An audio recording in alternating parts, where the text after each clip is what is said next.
Hello, my name is Jillian Tan.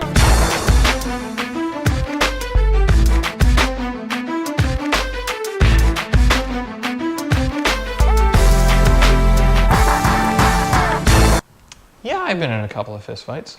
And, you know, sometimes I win, sometimes I lose. How does the final film differ from the original script? The script is one creative result. It is different than filming up here. I haven't filmed up here. I've worked with people, you know, on other projects, and I've worked on other projects down in San Diego that work, you know, kind of studio projects, and I've worked with people who work up here most of the time. And the final movie is another creative result. We moved into her house and kicked her out.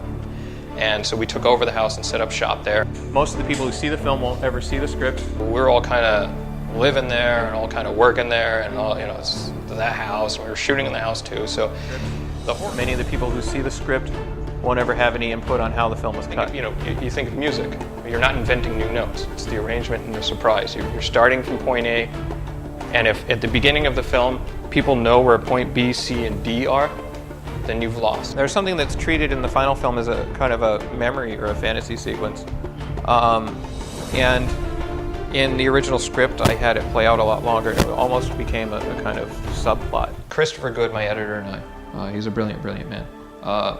We decided to throw out the script when we got into the editing. My film Fade is a drama about a man dying of a rare illness and how he and his wife deal with that. And so we're having two different conversations, and they're happening, you know, on the film at the same time as if they're one scene, but because they're separate chronologically, they're cut together diachronically across. Fatal familial insomnia is a strange disease because it's a genetic disorder wherein somebody who this disease activates in their life between 20 and 40 years old. We spoke a bit about Sarah Lissay, and she was the main actress, and she helped quite a bit with getting everyone. And David Connolly was a friend of hers, and it was very important. We talked to a lot of people about playing this lead. It was very important to find somebody who gets it, because the film really is just these two people. There are other actors in it, there are other people in it. When it comes down to it, it really is just these two people. And that's why it was such a great situation to have Sarah in the first place, because not only did she turn out to be a tremendous actress, but she was our first contact in Hollywood, the only person we knew, and because of her enthusiasm about the project, we were able to meet with her management and people she knew and had worked with, and she'd worked with Michael T. Weiss, another great actor in our film, on this, but I don't like the idea of having to say it. So I don't like him going in there and walking into a room saying, I can't sleep and I'm dying. I think that that's a horrible way of making a film. And so we needed somebody to be able to convey that. And we met David Connolly, and we fell in love with David Connolly.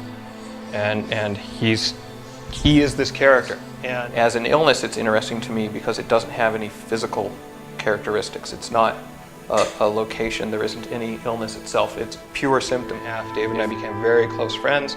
He lived in New York, I lived in San Diego, and we talked three or four times a week for an hour or two each time, and I would start to flag, as you do when you're doing these things, in my enthusiasm and my self-confidence, and he would just ball at this energy and reinforce it, and you're right, absolutely, we are going to finish this, you're right, absolutely, it's going to be great.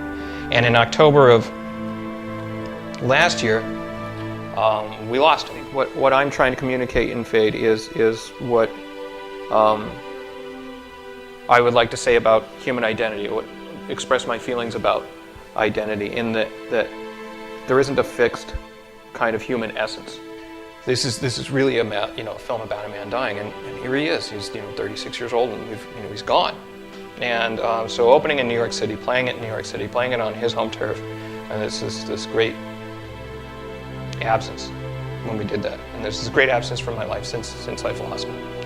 He and I were going to come in like the two triumphant Caesars into whatever theater we were going to go in and take over. He isn't afraid of kind of weird and dark material, and somebody who isn't afraid to work guerrilla style, because we were shooting in my mom's house in San Diego, and I needed somebody who was professional and good, but also, willing to forego the big trailer. There's this guy who didn't talk for a half hour. He conveyed every inch and every ounce and every sensation of that illness, of that experience, of that trauma, of that character, of that person, of all of that.